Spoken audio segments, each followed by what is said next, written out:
primeiro capítulo. Estudamos o início do capítulo 1, o aplicamos ao momento da ceia que tivemos. Aliás, um culto muito maravilhoso. Sempre encerrar um culto cantando Maravilhosa Graça é algo que marca e parece que nunca vamos mais esquecer aquele momento de culto ao Senhor. E eu quero continuar nesta manhã lendo o restante do capítulo 1 para entendermos a visão que Paulo traça, estabelece nesta sua carta, que, como eu disse na semana passada, é uma carta semelhante no seu conteúdo à carta aos Colossenses. Em Colossenses, visivelmente, o apóstolo Paulo quer tratar de problemas de heresia, de desvio de doutrina, de má compreensão da pessoa de Jesus. Já em Efésios, ele vai ressaltar a supremacia e o valor da Igreja de Cristo, seu papel, sua obra, sua essência. Mas acredita-se também que a carta aos Efésios faça parte num contexto histórico das igrejas, seja, na verdade, uma carta aberta, uma carta geral, sem um destinatário específico. Alguns autores vão declarar que os manuscritos mais antigos que se tem em referência a esta carta aos Efésios tenha no seu cabeçalho, naquela saudação, o destinatário em branco, ou seja, Paulo, apóstolo de Cristo Jesus, pela vontade de Deus, aos santos fiéis em Cristo Jesus que estão em...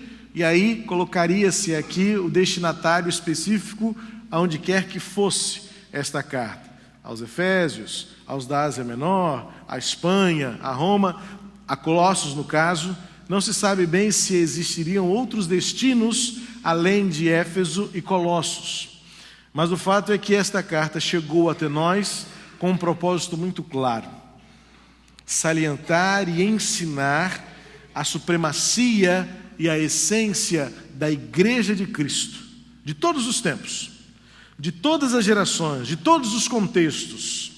E nós vamos ver nesses versículos 15 ao 23 do primeiro capítulo, como Paulo entende ser a igreja, o que Paulo vê de importante na igreja. E eu proporia então um tema acerca desse trecho. É como se Paulo estivesse destacando as marcas essenciais da igreja de Cristo. Vamos ler o texto, Efésios capítulo 1, verso 15 a 23. E esse é o texto básico da nossa reflexão e aplicação para esta manhã. Por essa razão, desde que ouvi falar da fé que vocês têm no Senhor Jesus e do amor que demonstram para com todos os santos, não deixo de dar graças por vocês, mencionando-os em minhas orações. Peço que o Deus de nosso Senhor Jesus Cristo, o glorioso Pai, lhes dê espírito de sabedoria e de revelação no pleno conhecimento dele. Oro também para que os olhos do coração de vocês sejam iluminados, a fim de que vocês conheçam a esperança para a qual ele os chamou, as riquezas da gloriosa herança dele nos céus, nos santos, e a incomparável grandeza do seu poder para conosco, os que cremos, conforme a atuação da sua poderosa força. Esse poder ele exerceu em Cristo, ressuscitando-o dos mortos e fazendo-o assentar-se à sua direita, nas regiões celestiais, muito acima de todo governo e autoridade, poder e domínio, e de todo nome que se possa mencionar, não apenas nesta era, mas também na que há de vir. Deus colocou todas as coisas debaixo de seus pés e o designou cabeça de todas as coisas para a igreja, que é o seu corpo, a plenitude daquele que enche todas as coisas em toda e qualquer circunstância. Amados, um texto riquíssimo, um texto em que fica evidenciada a convicção do apóstolo Paulo acerca da essência do que é ser igreja. Igreja de Cristo, o corpo e a plenitude de Jesus em qualquer circunstância. Se você reparou bem, O final desse trecho que lemos encerra com majestade. É um grande finale do apóstolo Paulo falando acerca da igreja, das suas aspirações, do que ele chama a sua oração pela igreja, sua vontade, seu sonho, seu ideal acerca da igreja de Cristo. Paulo termina dizendo que a igreja é o corpo de Cristo. E como corpo de Cristo, ele revela plenamente quem é Jesus. E olha como ele termina: em todas as coisas e em toda e qualquer circunstância. De todos os tempos, em todos os lugares, em qualquer regime, em qualquer sistema, a igreja de Cristo como igreja, como corpo, tem permanecido de pé. A história tem dado prova de que guerras não conseguem apagar o fogo, a chama da igreja de Cristo. Mísseis destroem templos, mas não destrói o corpo. Mártires dão conta de que a morte, como o coro acabou de cantar, não separa o corpo de Cristo da esperança viva do porvir. Igreja, corpo e plenitude de Cristo, em todos os tempos e em qualquer circunstância.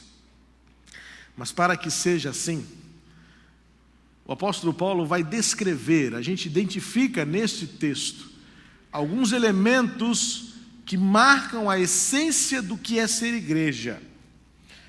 Paulo logo inicia esse trecho dizendo, por essa razão. Então, a gente precisa dizer que razão é essa. Não dá para entender muitas vezes um contexto sem que você faça a remissão ao que é imediatamente anterior. Quem se lembra, na semana passada falamos sobre as bênçãos da salvação em Jesus. Então, os versículos anteriores, Paulo está falando sobre as bênçãos, os dons, os benefícios, os resultados da fé em Jesus, como Senhor e Salvador, sua morte na cruz, seu sangue derramado, o selo do Espírito Santo em nós, como a garantia do que está por vir. Então, dentro desse raciocínio, Paulo está continuando o seu discurso falando, por causa da salvação, por causa do Espírito Santo em nós, por causa da convicção que temos de que não há bênção maior do que a salvação por Jesus Cristo, desde que ouvi falar da fé que vocês têm no Senhor Jesus e do amor que demonstram para com todos os santos, não deixo de dar graças por vocês. Então, organizando o pensamento de Paulo, que muitas vezes não é fácil de entender linearmente, muitas vezes você precisa parar um pouco para entender, obrigado, querida, as frases, as sentenças que são longas e muitas vezes interligadas. Às vezes Paulo vai dizer, na divisão dos versículos, vai explicar uma frase sua, um pensamento seu, 3, 4, 6 versículos adiante. Aí você vai dizer, então por isso que Paulo falou. Então, tentando organizar o pensamento de Paulo, ele vai dizer, eu agradeço a Deus porque vocês existem e porque vocês são fiéis a Cristo e amam aos homens. A salvação é a maior bênção que podemos ter. E Paulo olha para a igreja que está em Éfeso e agradece a Deus, porque aquela igreja é fiel a Cristo e ama os homens. Aqui já bastaria parar a mensagem e dizer assim, olha, já entendi, pastor. Uma igreja de verdade é uma igreja que é fiel a Cristo e ama aos homens. Por que Paulo faz questão de enumerar 2 elementos da sua alegria? 2 razões para a sua alegria. Porque um não anda sem o outro. Esta dicotomia da alegria de Paulo para com Éfeso, ela é indissolúvel, indissociável. Paulo está satisfeito com aquela igreja, porque era uma igreja que demonstrava fidelidade a Jesus e, ao mesmo tempo, amor aos homens. Mas, pastor, é possível alguém ser fiel a Jesus e não amar aos homens? Ou é possível alguém amar aos homens e não ser fiel a Jesus? É. Por exemplo, monges, até mesmo os cristãos, os monastérios, as clausuras, se justificam por uma decisão pessoal de amar a Jesus a qualquer preço, ainda que lhe custe o sacrifício da solidão, o sacrifício do isolamento. Muitos investem na religiosidade, muitos investem na solidão, muitos investem na clausura e no afastamento, sob a justificativa de que querem um conhecimento íntimo, pessoal, com Jesus. Querem mais de Cristo, e nada pode desviar-lhes desse caminho. Quando os homens se dão ao monastério, quando os homens se dão a uma vida quase que de ermitão, o fazem sob a justificativa de, pelo silêncio, pela solidão, afastarem-se de tudo e de todos, para que nada lhes desvie de um conhecimento profundo acerca das coisas de Deus. Mas isso não é suficiente. Tanto não é que durante um longo período da história da era cristã, inclusive alguns historiadores chamam esta era de a Era das Trevas, os inquisitores, sob a capa do zelo, sob a justificativa da purificação, sob a justificativa da sã doutrina, matavam, queimavam, torturavam, odiavam os seus adversários. Sob a égide de um discurso apologético, sob a égide de um sentimento de zelo e de purificação da fé cristã, durante muito tempo o cristianismo realizou horrores, sob a justificativa de serem fiéis à verdade de Cristo. Por outro lado, já na época de Jesus, saduceus, fariseus e escribas, sob a justificativa do zelo e do cumprimento da lei, impunham aos homens sacrifícios, práticas, rituais, que lhes eram pesados demais.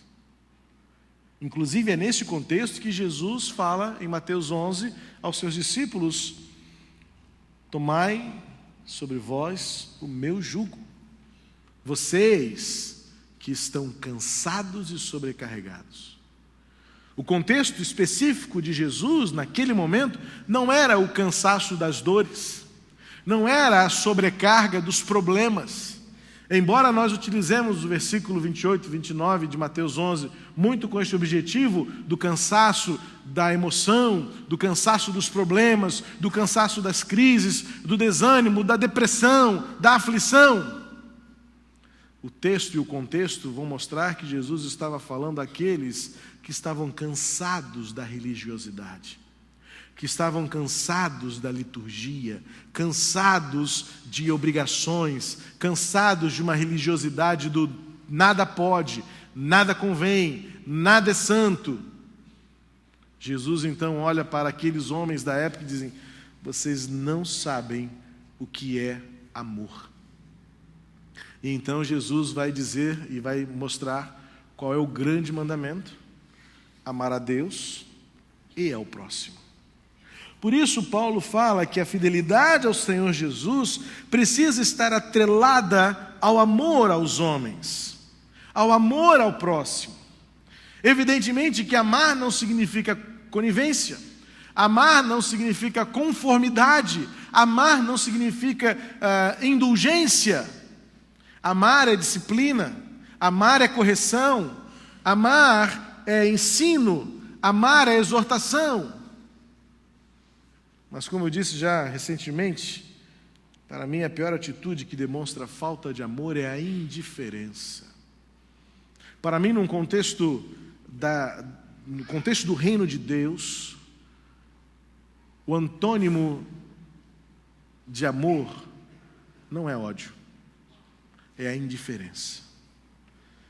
É quando passamos ao largo, como fizeram o sacerdote e o levita na parábola do bom samaritano. Quando nos distanciamos dos necessitados. Quando esfriamos o nosso coração e tornamos-nos petrificados à realidade de que o outro existe. Quando vivemos como se mais ninguém existisse. Convivemos como se mais ninguém sentisse. Por isso Paulo então vai dizer que a sua alegria, a sua gratidão a Deus está fundamentada nas características e nas marcas daquela igreja, que era fiel a Jesus e que não perdia os homens de vista. Uma igreja saudável é aquela que busca ser fiel a Cristo, praticando o amor, que procura ser fiel a Cristo num mundo controvertido. É fiel a Cristo aceitando o embate e o debate de questões polêmicas, que, muito mais do que um chavão religioso, mas põe em prática aquilo que entendemos ser amar o pecador, mas repudiar o pecado. Aceitar o diferente, mas se buscar transformá-lo, tendo a Cristo como padrão, Jesus, o nosso alvo. Por isso Paulo então vai retratar a sua alegria, a sua gratidão, dizendo: vocês me fazem felizes como igreja, porque são fiéis a Jesus e nunca perderam de vista o amor aos homens. Não se enclausuraram, não foram para o monte, não foram para o monastério, mas permanecem no foco, no problema, na sociedade, no tumulto, no barulho, na sujeira, para ali fazer diferença. No desafino, para ali ser harmonioso. No imundo, no mal cheiroso, para ali exalar o perfume de Cristo. Qual a facilidade, qual o mérito de amar aqueles que nos amam? Qual o mérito de conviver com aqueles que concordam conosco? Qual é o mérito de aceitar aqueles que nos aceitam? Mas a virtude do reino de Deus está exatamente em você lidar com a oposição, em você conviver com o diferente, em você amar o indigno, em você andar com o marginal. Jesus, a razão da nossa fé. Jesus, a razão do nosso amor. Paulo vai continuar o seu pensamento, agora avançando da gratidão para a oração. Paulo agradece, mas ele mantém no seu coração um alvo. Paulo é grato ao Senhor por aquela igreja, mas diz: mas eu tenho ainda alguns ideais para vocês. E Paulo então continua dizendo no versículo 16: mencionando-os em minhas orações. E o que eu peço? O que um apóstolo poderia pedir ao Senhor por uma igreja? O que um líder pode esperar do seu povo? O que um pastor pode almejar do seu rebanho? Um número maior? Enganam-se aqueles que acham que um líder está preocupado, um líder saudável está preocupado com números. Um lugar maior não é de espaço que precisamos, é de gente saudável. E é justamente isso que Paulo vai descrever nas suas orações para Deus. Ele diz no versículo 17: peço que o Deus de nosso Senhor Jesus Cristo, o glorioso Pai, lhes dê, olha qual é a oração de Paulo agora, lhes dê espírito de sabedoria e de revelação no pleno conhecimento dele. Oro também para que os olhos do coração de vocês sejam iluminados, a fim de que vocês conheçam a esperança para a qual ele o chamou, e as riquezas da gloriosa herança dele nos santos, e a incomparável grandeza do seu poder para conosco os que cremos, conforme a atuação da sua promessa, poderosa força. Até o versículo 19 está a oração do apóstolo Paulo para a igreja de Éfeso. E observe comigo os elementos desta oração. O que Paulo espera dessa igreja? Primeiro, que ela seja uma igreja sábia.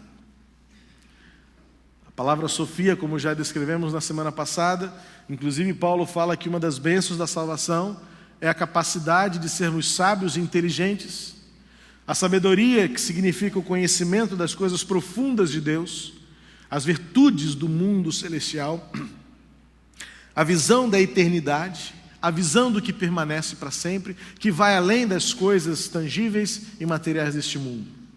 Mas também a inteligência, que nos dá a capacidade e habilidade para os negócios, para fazer bem feito, para acabar projetos, para fazer a vida funcionar, para fazer o dinheiro render, para fazer a obra terminar, para fazer os relacionamentos darem certos. Sabedoria e inteligência. E Paulo fala agora sobre a sabedoria e revelação. Eu posso entender que Paulo está preocupado em que sua igreja seja uma igreja que aprende, uma igreja que cresça. Talvez poderíamos dissecar este entendimento de sabedoria e revelação no pleno conhecimento da seguinte maneira: Paulo quer que a sua igreja seja um povo que pense, um povo que raciocina, um povo que questiona, um povo que não aceita qualquer verdade dita como verdade, um povo que é crítico naquilo que vê, ouve e principalmente assiste, um povo que tem a coragem de apertar o botão de desligar para dizer: isto não me serve. Um povo que sabe ler uma notícia, assistir a uma propaganda, ouvir um debate e posicionar-se segundo os seus valores, fruto do seu aprendizado. Então, uma igreja que pensa, que seja uma igreja que ensine. Você precisa encontrar um espaço na sua agenda para aprender de Deus, para abrir a palavra, para ouvir as Escrituras, para aplicá-la ao seu viver. É impressionante como a questão da cultura bíblica em nossas igrejas está ficando cada vez mais rarefeita. Recentemente, conversando com uma pessoa, falando de um determinado texto bíblico, esta pessoa disse: eu nunca tinha ouvido alguém pregar nessa passagem. Estava ali. Há um tempo atrás preguei sobre uma determinada mensagem, citei uma informação, destruindo ou desconstruindo um mito folclórico acerca da narrativa daquele texto.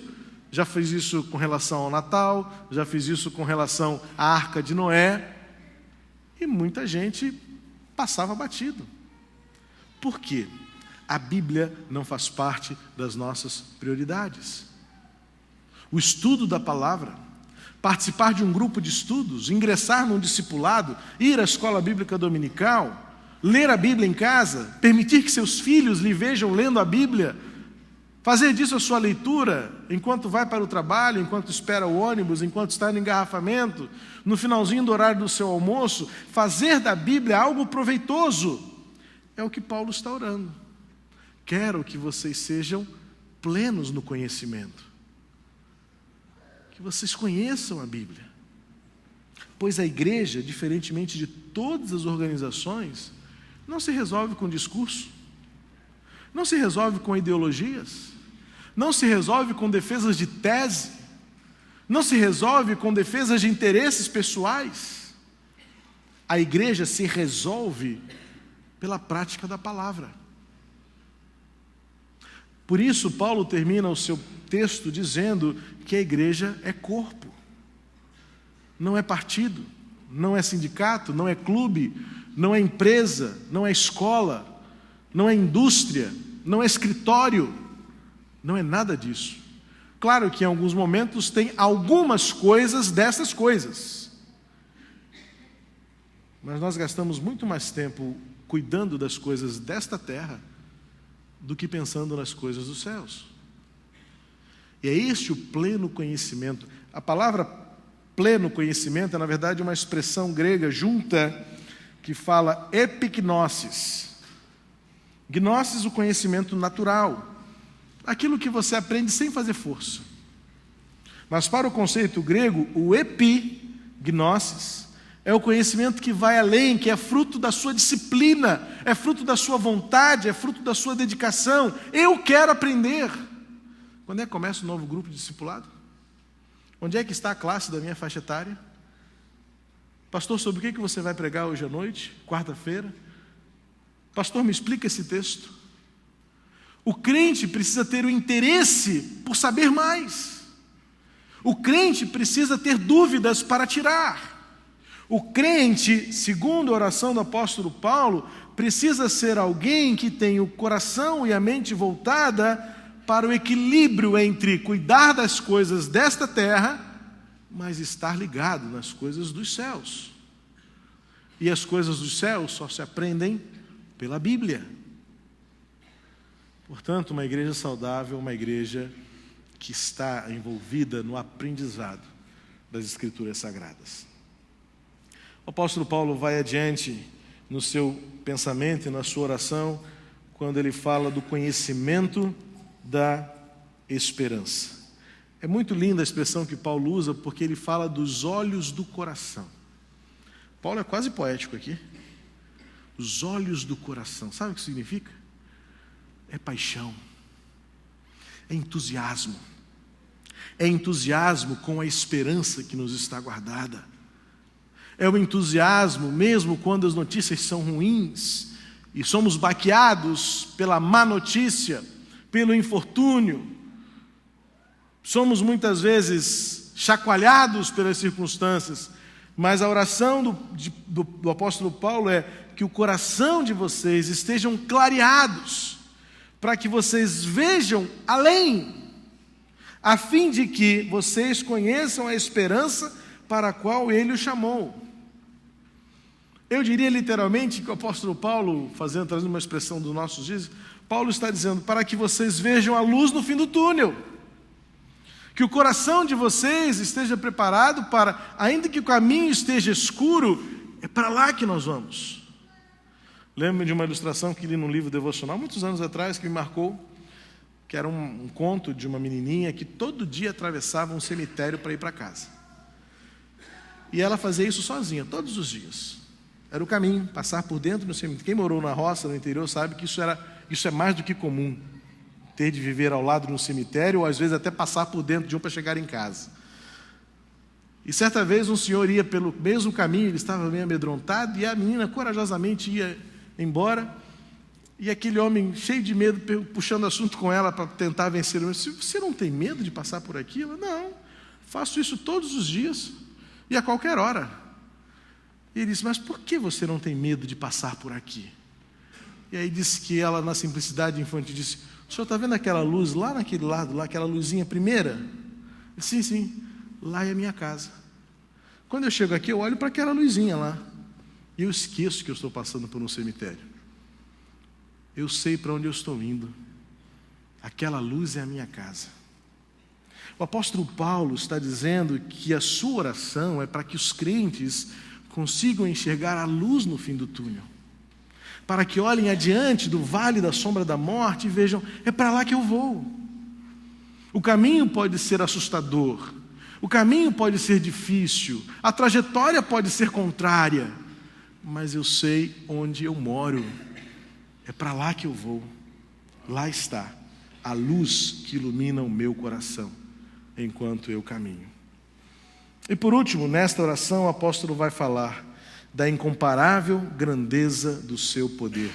Paulo quer que a igreja tenha sempre em mente que o poder de Deus não é para nos fazer supercrentes, não é para nos transformar em cabeça, até porque isso já mudou no Novo Testamento. Qual é a palavra de Paulo aqui? Quem é o cabeça de todas as coisas? E aí vem um camarada dizer que você é cabeça, não é cauda. Então, você não foi feito para sofrer, você não foi feito para perder, você não foi feito para ser pobre, você não foi feito para ser empregado, você não foi feito para ter dívida. E umas aberrações que a gente ouve o tempo todo, pela televisão, pelo ônibus, pelo caminho, pelo trabalho. Nós somos bombardeados por essas mentiras diabólicas, que distorcem a fé, que distorcem os valores do reino de Deus, em que o verdadeiro crente é aquele que espera, é aquele que perde, é aquele que é o último, é aquele que é o menor, é aquele que serve, confiando que um dia tudo fará sentido. Por isso o apóstolo Paulo diz: a minha oração é para que vocês conheçam o incomparável grande poder. Poder de quem? Poder para quê?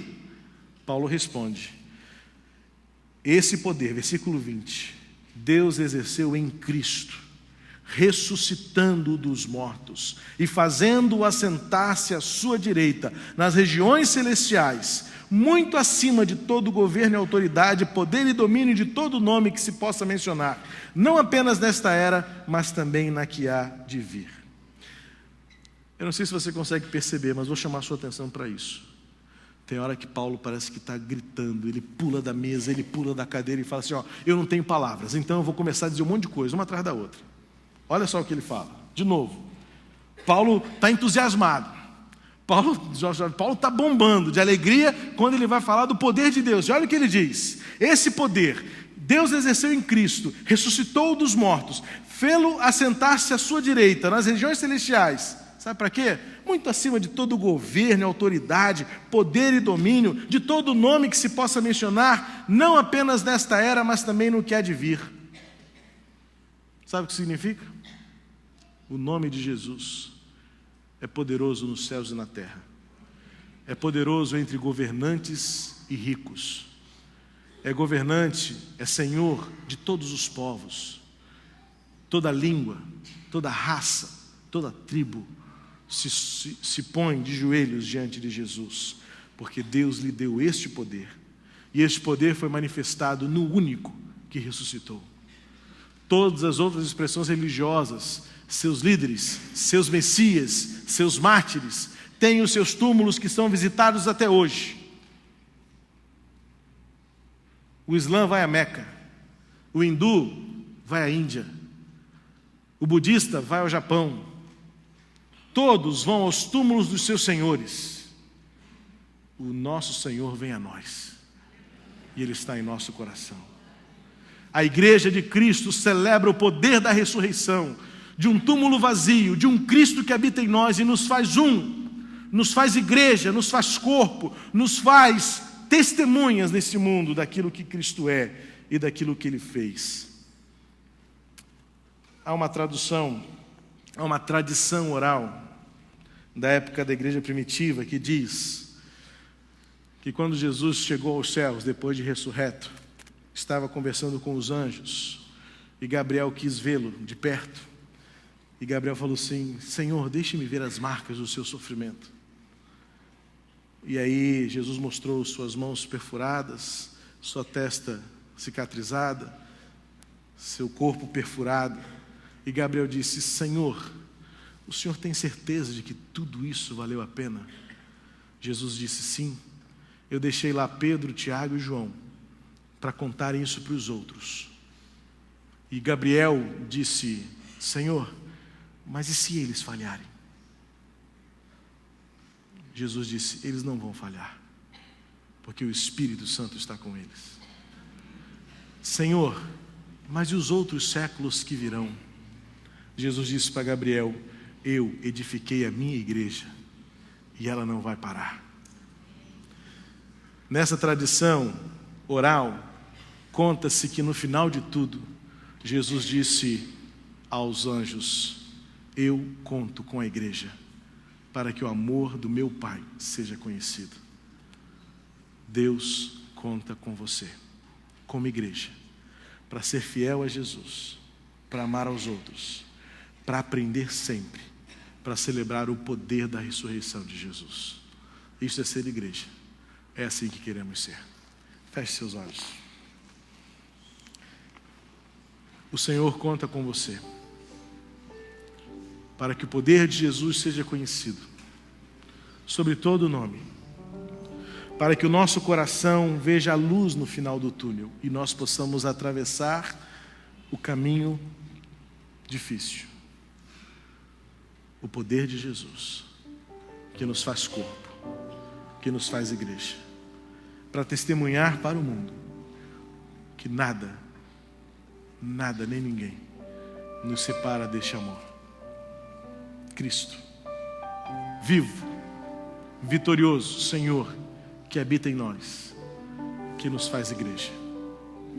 Cristo, glorioso Senhor.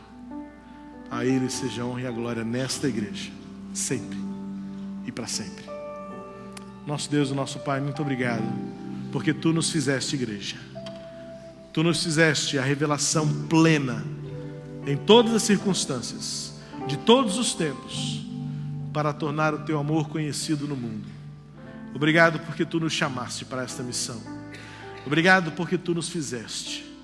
E eu oro como apóstolo Paulo por esta congregação, para que permaneçamos fiéis a Jesus, amando aos homens, para que nós continuemos buscando o conhecimento pleno, na sabedoria, na revelação, que nós vivamos a unidade, o poder da ressurreição de Jesus, para que o mundo creia que Cristo é Senhor. Obrigado, Pai, porque tudo isto é possível, porque Tu deste poder ao Teu Filho Jesus para vencer principados e potestades, vencer a morte, dar a vida, tornar-nos igreja. E por isso aqui estamos celebrando a vida que temos em Cristo Jesus. E enquanto vivermos, enquanto aqui estivermos, nada irá nos separar do Teu amor e uns dos outros, porque em nome de Jesus seremos igreja, no poder de Jesus. E é nele que oramos. Amém. Vamos ficar de pé.